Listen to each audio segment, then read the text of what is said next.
Hello, everyone. Happy Monday. Hope you all had a great weekend. As always, I'm Ari here with Korea. Um, we had a pretty. It wasn't the best NFL Sunday, but it was all right. Some bowl games, NBA, college basketball. As always, we'll just get right into recapping the weekend. Korea looks like 1-2 in the college football over the weekend. Obviously, there's a lot. It's tough with bowl games because of players sitting out and not knowing all that type of information, but what were your takeaways from these three plays? I mean, pretty much what you just said. I mean, bowl games, you really have to take and really do your research because, there's so many people in the portal for both teams potentially. There's people opting out. There's a lot of factors that, you look at these teams and you think, oh, this team should beat them. But, this team, doesn't really have all their guys. And, that's kind of the case with New Mexico State. This Fresno State team came out with the energy from the get go. Pavia just could not get anything going. The New Mexico State offense literally just, I think, had like 9 yards throughout that first quarter most of the time. So it was all Fresno State. I saw that line go in the other direction, and I knew it was just because of the opt outs and bowls, and it's so hard around this time of year. But I will give you guys some winners. Don't you worry. I did give you out UCLA. I think that was a great one. That was a very sweaty one. So UCLA throughout that first half, it looked like there was a rumor that Garbers, was dealing with a little illness. I thought he was going to play, but, he didn't play until the second half. And, then UCLA decided to play football and, just absolutely cashed that -3.5. They won by 13, I think almost like 13 or I think double digits anyway over Boise State. It was a great second half for UCLA. Ethan Garbers really making some throws, looking like the next Eli Manning out there, just slinging the ball down the field. And, Cal +3, I thought Cal's offense was really going to show up. And the thing is, Cal has a great offense, but their defense is anemic. And Texas Tech was just going to run at the score against a Cal defense that couldn't stop a nosebleed. So it was just a tough one. But I'll take the Cal one as a brutal beat. I just thought Jaden Odd in that offense was really going to do much. But Texas Tech does have one of the better defenses in the Big 12 for a reason. They finish strong, and Cal, they go out 6-7 in their last year in the Pac-12 before they go on to the ACC. But I'll take a 1-2 weekend. I mean, it's not the best, but New Mexico State, that was just a bad read from the get go. And then Cal, I thought they were keeping it close for a little bit. They had that opening drive, or I think Texas Tech fumbled it on the kickoff, and then they immediately scored within 10 seconds. And I thought that was going to be a way of how the game was, and then it was just all Texas Tech from the get go after that. So 1-2 weekend. It was only the first few couple of bowl games. We have bowl games almost every day this week. So, now with a little more time, a little more much research, I think, we can definitely give out some winners before the holiday season wraps up. But Ari, I'll let you get into your recap now. How'd you do this weekend? Yeah, it was a tough loss for Arizona on Saturday. I talked about Fletcher Lawyer and Braden Smith and how usually one of them will have a big game, but both of them couldn't miss. They looked like the Splash Brothers in prime. The prime Splash Brothers. I think they combined for like 55 to 60 points. They scored 49 points in the first half, which I'm certain it's like the best half they'll play all season. And still, Arizona cut it to 4 when they run the second half, but they're just down by too much to where they, Purdue was going to go on a run of their own as well. So, obviously credit to Purdue. They got the win. But I'm still taking Arizona come later in the season. Colts went down 13-0 early against the Steelers, and then they controlled the rest of the game. They scored, I think it was 30 unanswered points after that, 130-13. The Steelers announced just like 20 minutes ago that they're benching Trubisky for Mason Rudolph, assuming they don't get Kenny Pickett back, which I assume they're not going to if they already announced Mason Rudolph as a starter pretty much. And then the Bills dominated the Cowboys at home. They needed that one. It was a bad spot, like we have talked about, for the Cowboys on the road in Buffalo, coming off their win the week before over the Eagles. So yeah, Arizona loss was tough, but nice 2-0 weekend in the NFL. Yeah, I mean, going back to the Arizona game, I was also an Arizona money line. But look, Fletcher Lawyer and Braden Smith. I mean, look, the thing about Purdue's backcourt, they show up once every 15 games, and if you don't guard Edie, and if he's not having a good day, then it's going to be those two. And if those two are having a good day, it's just vice versa. The thing about Purdue's backcourt is they show up once every 15 games, and obviously they showed up against Arizona, like already mentioned, Fletcher Loyer and Braden Smith. But, I don't expect Purdue to really can keep that momentum up. We see how, they can get exposed by, good guard play and then obviously good defensive presence down low. That's really the key to stopping Purdue. If you can just stop them, in the backcourt, in terms of, their backcourt, and then obviously trying to limit Edey as much as you can, that's pretty much the recipe to beat Purdue. And obviously, you can't beat Purdue if, Braden Smith and Fletcher Loyer combined for 60 points. And obviously they hit their shots, but it was also, they had a ton of open looks in the first half, just really bad rotations by the defense for Arizona. So, but, obviously they still hit the shots. You still have to hit them whether you're open or not. So, obviously you still credit them for that. Yeah. I mean, definitely, you got to credit Purdue where it is, but we've seen how fraudulent Purdue can be. But so far, they're looking like one of the better teams in the nation, obviously stacking big wins on top of that. And, even though this was a neutral site game on Peacock, didn't really feel like it, but I did like Arizona really keeping this up. I mean, Arizona really crawled back in that second half, made it a really competitive post game, but in the end, obviously Purdue did get the win there. But like you said, I expect Arizona to potentially beat this team if they do match up, maybe in the NCAA tournament once again. I think, Arizona will probably keep that memory in mind. And then going to football, Colts and Bills, those are two great winners right there. The Colts, that was a little sweaty at first. Obviously, you mentioned the Colts being down 13-0 to the Steelers. And, then obviously 30 unanswered points later, the Steelers just could not find an answer for Gardner Minshew and the Indianapolis Colts offense. And then offensively, they couldn't get anything going. You mentioned they just benched Trubisky for Mason Rudolph, assuming that Kenny Pickett is already not good to go against the Bengals this weekend. So it's already, trouble for the Steelers right now. And then going to the Bills, that was sweat-free, as you mentioned. The Bills needed this win more, and the Cowboys, obviously, one of the fraudulent teams when they're playing away from home, especially on that field. They just played bully ball, the Bills, and they just pretty much beat them down left, right, and center. It was all Bills all day. James Cook had himself one of his best games of his entire career. Great game on the ground and in the air as well. It was all Bills. It was never the Cowboys. And obviously, speaking of the Cowboys, they do have another game on the road at Miami. So that could be another spot where we do maybe back Miami because, Cowboys away from home. I think they have a -4 turnover point differential and 3 and 4 compared to at home where they're, I think, a 20-point differential and undefeated. So you got to really take that into account. Under 500 on the road, undefeated at home. Yeah. So those are two great winners for you, but close one on the Arizona money line. But they'll potentially, who knows, maybe we'll see that rematch again down the road. But we're going to get into today's best bets, obviously. We got a big game today for us personally, but I'm not taking anything in this game until we find out the quarterback situations. Obviously, Geno Smith, it was just reported that it's looking more of a long shot for him to play. So that's trending toward the Drew Lock election. And, Drew Lock is a sufficient backup quarterback, obviously. We saw how he did against the Niners. He did his best and, he wasn't looking horrible. I mean, we saw him make some good throws throughout that first half. But, the Niners always have, one of the better defenses. So I'm just going to take the under 45. It's a great system. We talk about primetime unders, especially on Monday night.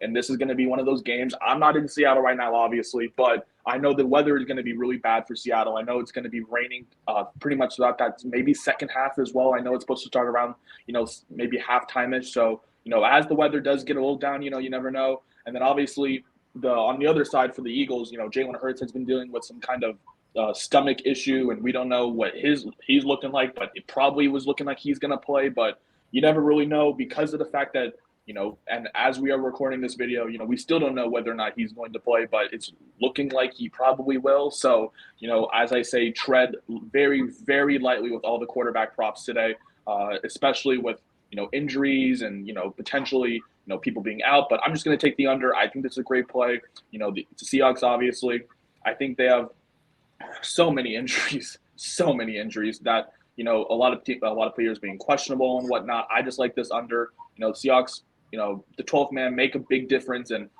it's a fun fact, but the Eagles have not beat the Seahawks in almost like 7 years. Like this is probably the one spot, a lot of people are going to be backing the Eagles just because of the fact that the Seahawks obviously have lost so many games and, obviously not the greatest schedule for them in this slate. But the Eagles, obviously, coming off back-to-back losses against, pretty much the two big dogs, per se, of the NFC with the Niners and Cowboys, both. And, I feel like this, even though people want to back the Eagles because it's a great bounce-back spot, I just don't know what the quarterback situation is. So I don't want to have to say, I would depend on Marcus Mariota if he is, or same thing if I'm backing Drew Lock, if that's the case. But I'm just going to take the under. I think this is going to be a low-scoring defensive game. If when the quarterback situations do get announced, another lean I have is DK over yards. I think he's going to have a great game, obviously, with Darius Slay already being ruled out for the game. And even if he was in a game, DK already pretty much owns him. So I feel like, DK will have a good day throughout whoever the quarterback is, if it is Geno or excuse me, if it is Drew Lock. So those are my leans. But I do like DeAndre Swift on the ground today over 13.5 carries. I think he's going to get a lot of the rock. He's been a big part of that offense and a big reason why, the Eagles are able to have a fully functioning running offense, without Jalen Hurts. And, against the Seahawks who don't know how to stop the run. I expect DeAndre Swift to be getting a lot of these handoffs, especially with, all this quarterback news of Hurts and, whatnot, and potentially him playing or not. I just think DeAndre Swift is going to be getting a lot of the rock, especially in this kind of negative script game where it's going to be bad weather and just all these injuries and all whatnot. I'm just taking DeAndre Swift over 13.5 carries. I think those are my two best bets for the Monday Night Football game tonight. But going to a game which I think starts in like a couple hours here, we're taking Old Dominion in college football. We're taking them in the famous Toastery Bowl -5.5 today. You look at this Western Kentucky team, and they should be the better team, but they did have bigger aspirations. And then as soon as they, kind of stumbled throughout that regular season in the CUSA, they kind of fell to this position to where, a lot of their team is transferring.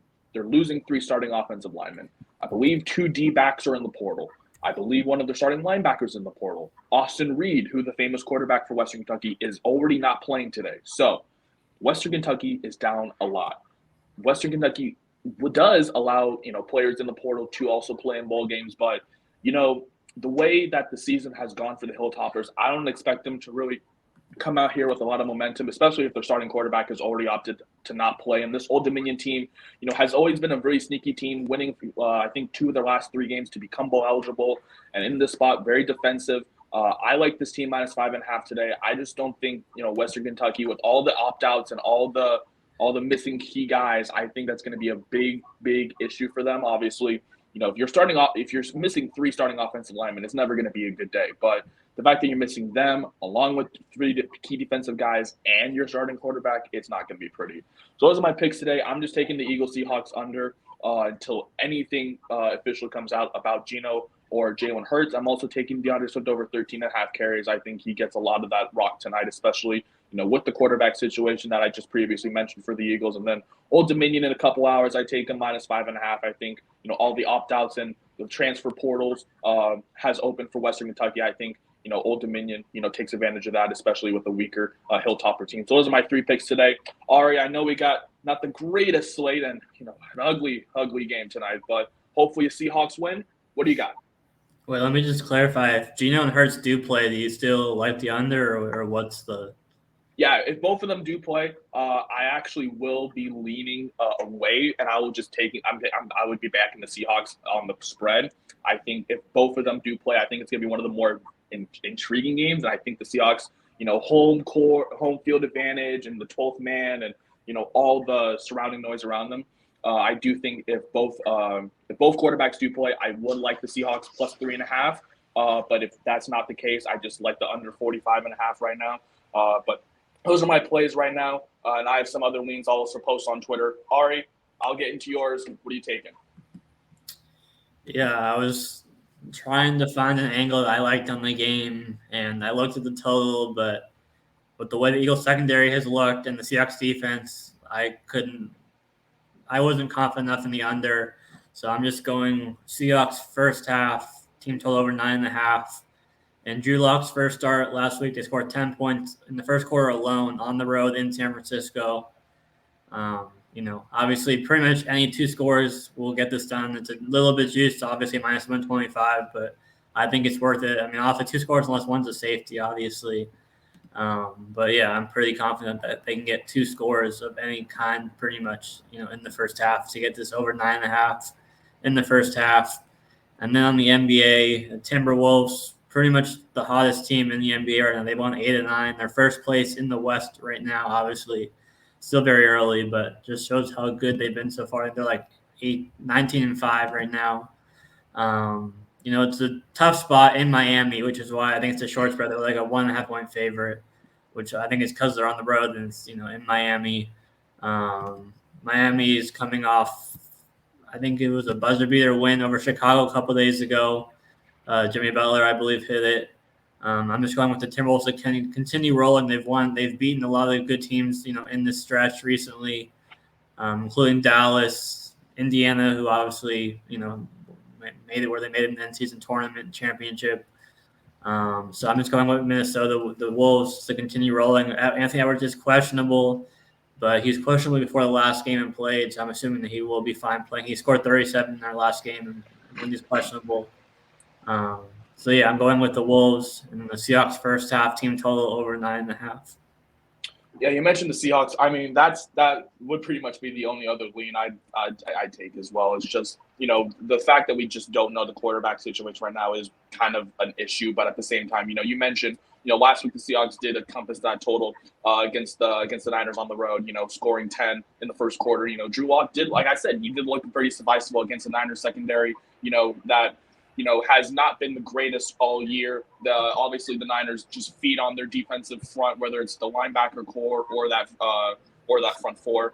And then obviously, the Seahawks, I think they do have a great shot in this spot, to pretty much get 10. If they don't get 10 in the first half, I think it's not going to be a great game for Seattle. So I think 10 is a great number for you. We talk about the Seahawks offense, right? And even though, yes, they are bringing back Kane, I believe Abe Lucas is playing as well. Those are two big get-backs for Seattle. Pretty much having your lead back, along with, I think Charbonnet is questionable. I'm not 100% sure what his stealth, or if is he active? I don't. He should be playing. Yeah. I'm about to say, yeah. Seahawks have their 1-2 back. They do have DK, obviously. Most of the offense is healthy. The only thing questionable is the quarterback right now, and they did score 10 with and without without Gino, excuse me. So I do like that over 9.5 for that first half team total. And going back to your system, getting in the first half, getting out. So hopefully the Seahawks can score more than 9 points in that first half, or else it's going to be a long game for Seattle. And then the Timberwolves, you mentioned the Timberwolves being one of the hottest teams in the NBA. They continue. Obviously, you mentioned 8 of their last 9 wins, and obviously, you mentioned Anthony Edwards. He's there. I don't know if you've heard, but there's a lot of off the court issues with him right now. I don't think that's why he's questionable, but I think he should be playing tonight, no matter the case. And you mentioned the Heat. Obviously, hopefully it's not a distraction, I guess. I mean, who knows? But obviously going to the Heat, obviously you mentioned Jimmy Butler pretty much needing a buzzer beater win to beat the Bulls at home, obviously. And then you mentioned kind of a short spread. Timberwolves, one of the better teams. Cat just dropped, I think, 40-12 the other day. I like the Timberwolves to keep the momentum here. Minus 125, like you said, just keep it on the money line off of a very close spread.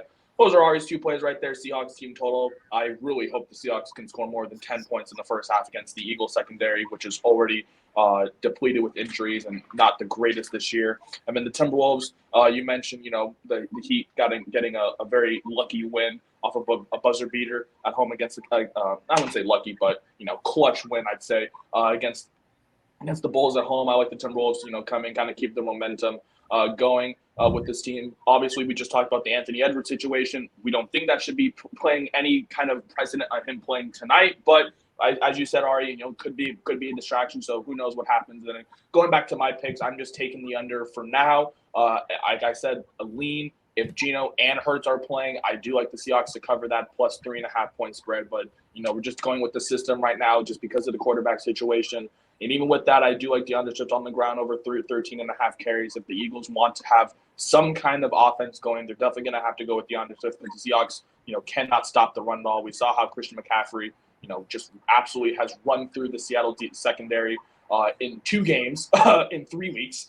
And it's just caused me so much pain that I just do not want to watch that. So hopefully DeAndre Swift can cash that for us. We're just taking this attempts. We're not taking this yards. We just want him to get. We just want whether it's Jalen Hurts or Marcus Mariota. We want the Eagles to just feed the rock to DeAndre Swift. And then Old Dominion, we're taking them -5.5. I know that game starts relatively soon. Kickoff is coming up soon. We're just fading Western Kentucky because they are missing a lot of key guys, whether it's opt-outs, transfer portal, injuries, whatnot. We're just taking Old Dominion, who is the better team right now, -5.5. Those are my picks.